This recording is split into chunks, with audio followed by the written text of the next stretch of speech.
नमस्कार, मैं doctor Ashok from Iveda health care UK Birmingham. आज मैं आप लोगों से इस सेशंस के अंदर डायबिटीज़ के बारे में डिस्कस करना चाहूँगा, क्योंकि जो डायबिटीज़ है वो आज एक हमारी सामाजिक और सोशल प्रॉब्लम्स बन चुकी है। डायबिटीज़ की वजह से जो प्रॉब्लम्स हैं सोसाइटी के अंदर, आप उसका अंदाज़ा नहीं लगा सकते, क्योंकि डायबिटीज़ की जो सबसे बड़ी प्रॉब्लम्स हैं वो डायबिटिक कॉम्प्लिकेशंस हैं, जिसके बारे में हम काफ़ी जो हैं वो अनअवेयर रहते हैं और डायबिटीज़ को मेडिकल साइंस में साइलेंट किलर मानते हैं। मोस्ट ऑफ द टाइम क्या होता है कि हम लोग डायबिटीज़ के बारे में अवेयर नहीं होते और डायबिटीज़ समटाइम्स हम उससे सफ़र करते रहते हैं, डायबिटीज़ से महीनों तक और सालों तक, बट हमें पता ही नहीं लगता कि हमें डायबिटीज़ है, क्योंकि डायबिटीज़ इनिशियल स्टेज में एसिम्प्टोमेटिक भी हो सकती है। आपके उसके जनरली जो है आपको सिम्टम नहीं आएंगे, बट अंदर ही अंदर डायबिटीज़ जो है वो आपके शरीर को बिल्कुल खोखला करती रहती है। इसलिए बहुत इम्पोर्टेंट है, अगर आपकी फैमिली में किसी को डायबिटीज़ है और आपकी एज 35 है, तो आपको डेफिनेटली अपनी ब्लड इन्वेस्टिगेशंस हर 6 मंथ्स में और एवरी ईयर डेफिनेटली करवा लेनी चाहिए। क्योंकि अगर आपकी फैमिली में डायबिटीज़ है तो आपको डायबिटीज़ होने के चांस जो है वो 80 to 90% है, और अगर आपका लाइफस्टाइल अच्छा नहीं है तो चांस जो होते हैं वो नियरली 100 के आसपास चले जाते हैं। और डायबिटीज़ में समटाइम जो है आपको सालों तक पता नहीं लगता आपको डायबिटीज़, और सडनली आपको जो आपके जब आप किसी वजह से आपको टायर्डनेस होता है, बुखार होता है, आपका इन्फेक्शन होता है और वो वीक्स तक ठीक नहीं होता, तो जब आपको सडन आप ब्लड इन्वेस्टिगेशन के लिए जाते हैं तो क्या होता है, उसमें पता लगता है वो आपको डायबिटीज़ है। और उस टाइम तक आपकी बॉडीज़ में बहुत सारे इरिवर्सिबल चेंजेस हो चुके हैं, ऐसे चेंजेस जिनको आप ठीक नहीं कर सकते। इसलिए आप लोगों को अगर डायबिटीज़ आपकी फैमिली में है, आपकी जनरेशन्स में है, तो आप लोगों को बहुत ये जो है ध्यान रखना चाहिए अपने लाइफस्टाइल का, अपने डे टू डे जो आपकी ईटिंग हैबिट्स हैं और स्ट्रेस मैनेजमेंट का। अगर समटाइम्स ऐसा भी होता है कि आप के किसी भी फैमिली मेंबर को डायबिटीज़ नहीं है, बट सडनली आप बहुत सारे फिजिकल, मेंटल और इमोशनल जो स्ट्रेसेस है उसको अपने लाइफ में झेल रहे हैं, तो उसकी वजह से सडनली आपको डायबिटीज़ की ऑनसेट हो जाती है। और डायबिटीज़ मेनली दो तरह से होता है, एक इंसुलिन डिपेंडेंट और एक नॉन इंसुलिन डिपेंडेंट। जो नॉन इंसुलिन डिपेंडेंट है और जिसमें कि आपके डाइट और लाइफस्टाइल और जो स्ट्रेस है वो मेजर रोल प्ले करता है। आज अगर हम अपने लाइफस्टाइल को इम्प्रूव करें और ट्रेडिशनल मेडिसिन की मदद से और वेस्टर्न मेडिसिन की मदद से भी आप उसको रिवर्स कर सकते हैं, बट ट्रेडिशनल मेडिसिन जो है उसमें बहुत अच्छा रोल जो है वो आपकी प्ले करती है, क्योंकि ट्रेडिशनल मेडिसिन का जो कंसेप्ट है, जब वे ऑफ ट्रीटमेंट है, तो फर्स्ट यही ट्रीटमेंट है कि जो कोज हैं डायबिटीज़ के, स्पेसिफिकली टाइप 2 डायबिटीज़ में जो नॉन इंसुलिन डिपेंडेंट डायबिटीज़ होती है, उसके अंदर आयुर्वेद का बहुत ही अच्छा रोल है। कि डायबिटीज़ में आयुर्वेद कहता है कि सबसे पहले जो उसके कोज हैं, जो फैक्टर हैं which is responsible for diabetes. मान लो आपका लाइफस्टाइल है, आपका लाइफस्टाइल बहुत ही ज़्यादा सीडेंट्री है, आपके लाइफस्टाइल में इरेगुलर ईटिंग हैबिट्स हैं, आपके लाइफस्टाइल में लेट नाइट्स ईटिंग हैबिट्स हैं, आपका लाइफस्टाइल में एक्सरसाइज बिल्कुल नहीं है, आपको फैटी लीवर है, तो ये सब जो चीज़ें हैं ये डायबिटीज़ के जो है वो मेन कारण हैं। तो आयुर्वेद ये कहता है कि आप उन कारण को हटाइए, उन कारण को ख़त्म कीजिए, ये आपका पहला स्टेप होना चाहिए। सेकंड स्टेप आपका डाइट्स से रिलेटेड है कि आपको अपनी डाइट्स में मेनली जो है वो आपको स्वीट टेस्ट से रिलेटेड, जो मधुर रस होता है उससे रिलेटेड जो भी पदार्थ हैं उनके सेवन को मिनिमाइज कर देना चाहिए, और उसमें भी जो डायरेक्ट शुगर से रिलेटेड प्रोडक्ट्स हैं उसको आपको मिनिमाइज कर देना चाहिए। और उसके साथ साथ आपको अपनी ईटिंग हैबिट्स में frequent eating, small portion eating पे जो है आपको ध्यान देना चाहिए, और लेट नाइट्स ईटिंग्स को आपको अवॉइड करना चाहिए। तीसरी बात ये है कि स्ट्रेस मैनेजमेंट। अगर आपको लगता है कि आप डे टू डे लाइफ में जो आपका लाइफ चल रहा है उसमें आप कोप नहीं कर पा रहे हैं, बहुत सारी प्रॉब्लम्स हैं, और जिसकी वजह से आप फिजिकली, मेंटली, इमोशनली आप मोटिवेटेड नहीं हैं अपने आप को मैनेज करने में, अपने आप को जो है अपने आप के लिए एक्सरसाइज करने में, और आप मोटिवेटेड फील नहीं करते हेल्थी ईटिंग में, तो दैट मीन्स आपको स्ट्रेस है और स्ट्रेस की वजह से भी आपको डायबिटीज हो सकती है। इसीलिए आपको कोशिश करना चाहिए टू सिंप्लीफाई योर लाइफ, क्योंकि हेल्थ से जो है कोई भी चीज़ हेल्थ से ज़्यादा इंपॉर्टेंट नहीं होती। Health is the real wealth, और डायबिटीज इज साइलेंट किलर। ये धीरे धीरे करके आपकी कंप्लीट बॉडी को डिसइंटीग्रेट कर सकती है। जो रीनल डायसिस आप देखेंगे कि डायबिटीज की जो मेन कॉम्प्लिकेशन होती है ये आपकी किडनी पे, आपके हार्ट पे, आपके कार्डियोवैस्कुलर सिस्टम पे, आपकी आइज पे और आपके दिमाग पे, आपकी मेमोरीज पे, इन सब चीज़ों पे डायबिटीज का जो है वो मेन बुरा प्रभाव पड़ता है।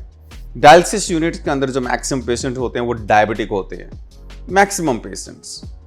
और अगर पेशेंट्स डायबिटिक होता है तो उसको हार्ट प्रॉब्लम होने के भी मैक्सिमम चांस बढ़ जाते हैं, उसको डिमेंशिया के चांस बढ़ जाते हैं, अल्जाइमर के चांस बढ़ जाते हैं, कैंसर के चांस बढ़ जाते हैं, अर्थराइटिस के चांस बढ़ जाते हैं। तो डायबिटीज की वजह से शरीर अंदर से बिल्कुल खोखला हो जाता है, और खोखला होने की वजह से उसका इम्यूनिटी कम हो जाती है, उसकी बॉडी में हीलिंग कैपेसिटी नहीं रहती। अगर उसको वायरल इन्फेक्शन होता है तो वीक्स तक उसका वायरल इन्फेक्शन रिकवर नहीं होता और बॉडी एब्सोल्युटली टायर्ड फील करती है।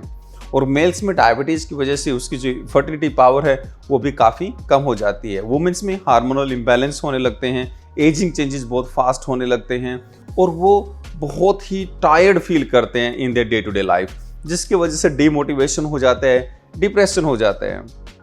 तो डायबिटीज़ की वजह से इतनी सारी प्रॉब्लम्स जो हैं वो आपके लाइफ के अंदर आ जाती है। और डायबिटीज, जैसे मैंने कहा, कि एक ऐसी कंडीशन है स्पेसिफिकली जो non insulin dependent diabetes mellitus हैं, आप उसको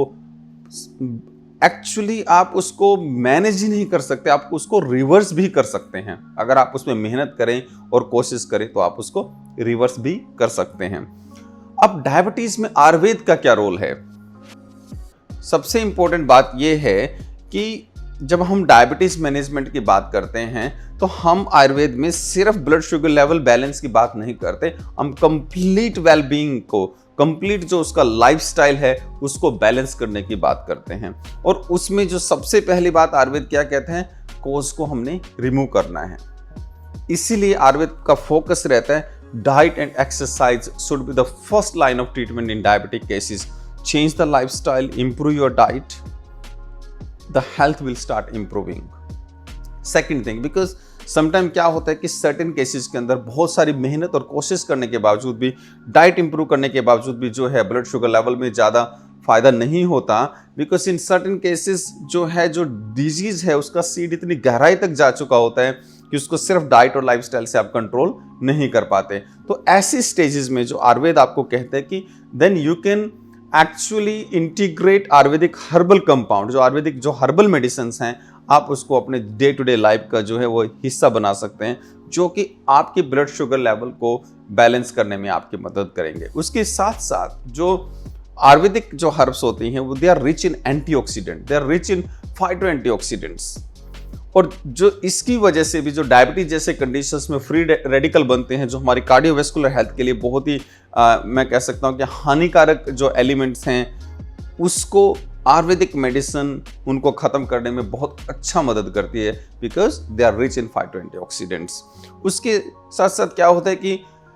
अगर some time in certain cases आप मल्टीपल मेडिसिन पे होते हो, आप इवन द इंसुलिन पे होते हो, बॉडी वीक और टायर्ड फील करती है, या बहुत सारी वेस्टर्न मेडिसिन आप लेते हैं जिससे कि आपकी kidney is become prone to damage. क्योंकि क्या होता है, जब आप बहुत सारे मेडिसिन लेते हैं